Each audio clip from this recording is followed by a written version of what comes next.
World Whisky Review, brought to you by me, Man in the Sands. Come and join me. Hats off, game on.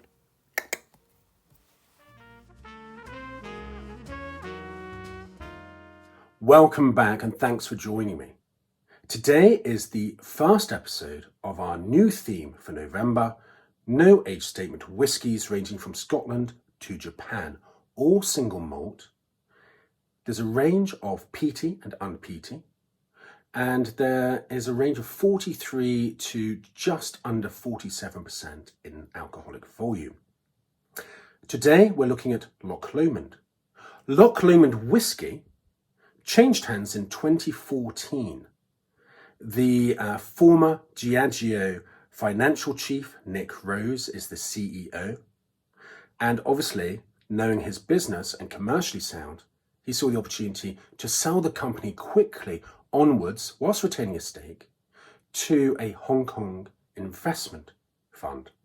Now, the investment fund does know what it's doing with alcohol, and that's why its reach in Asia, and I suspect heavily China, has seen the export percentage of Loch Lomond increase from 10 to 70%. What does that mean? Well, it deadens my heart, for the romance factor has gone. Albeit no one makes whiskey just for romance, really, they're there to make a profit. But as a consumer, I like the romance. So let me bring you back to some of the romance of Loch Lomond. The distillery has been around since 1814.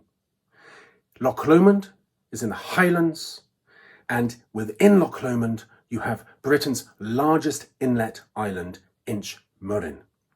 It even received Queen Mary of Scots and Robert the Bruce, history tells us.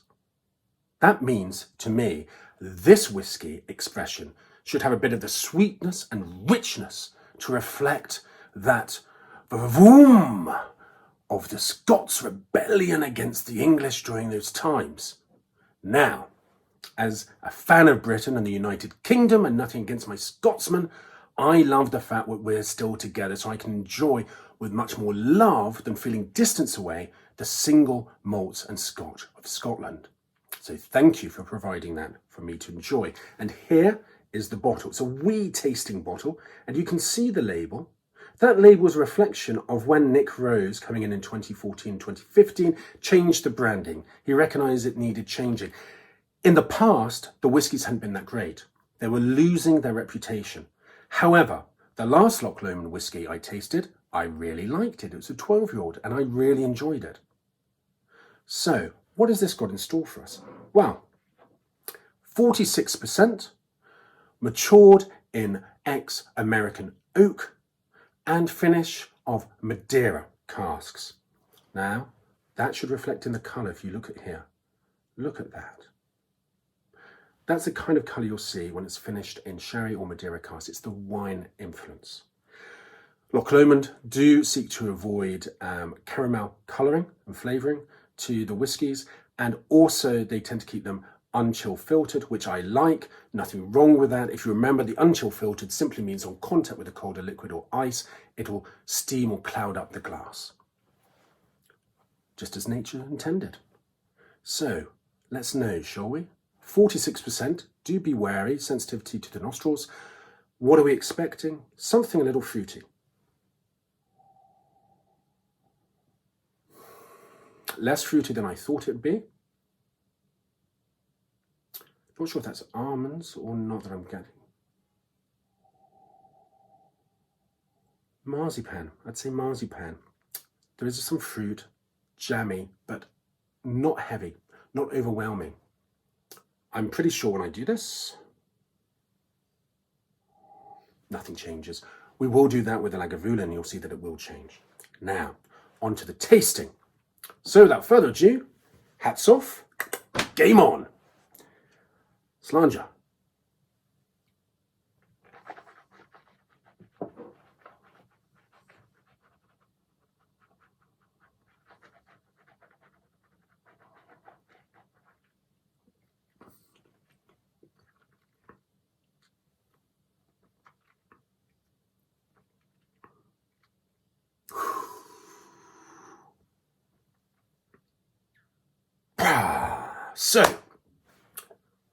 No burn. First thing to note. Wonderful, especially for those new to whiskey. It's warming, but as if you're slowly going up the steps and warming your legs. It's not burning, it's not firing the engine. The whiskey itself, interesting. The finish is still there. It is not as dry as I thought it would be. The top of the roof of my mouth is a little dry, but the lips and around the tongue and to the back of the mouth still can taste a little bit of chili jam. It's not fiery, but it's there like a chili jam. Sweetness, fruitiness, but dulled down a little bit, not overwhelming, with a little bit of spice, that I'd say more chili. And figs, definitely figs, because I was trying to work out, is that sort of almonds, marzipan, walnuts, and that's leading me really to figs and perhaps an English thing, figgy pudding. Definitely there, bit of figgy pudding. I'd even say what's leaving me is wondering if there's any custard to go with it. So let me think, where am I?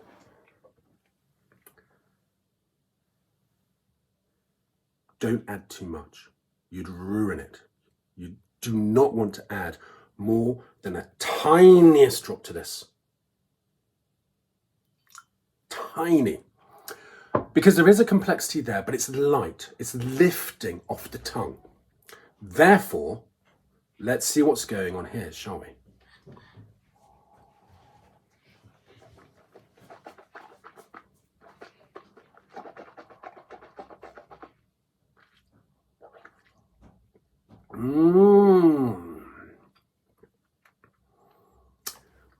Tip of the tongue at the fore. That's the spiciness. That's the chili jam. It's removed the dryness of the oak. It's kept things at the fore of the mouth. Do bear with me.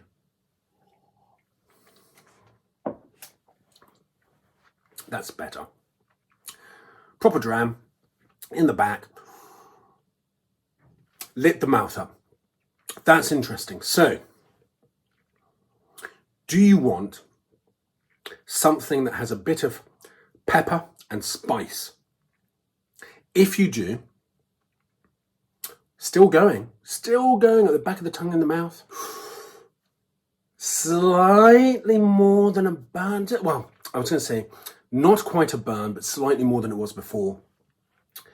The water brings it out. Slight drop. You add too much, it's going to ruin it entirely. Don't even consider ice for this. However, I think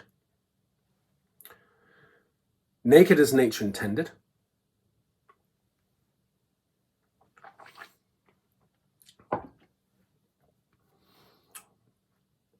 A lovely whiskey. Not one I would buy again. Certainly one I would enjoy if offered. But without the water added, it contains the intensity of the whiskey, but calms that black pepper to more of a chili jam environment in the mouth. Figs, maybe a little marzipan. Add it with the water.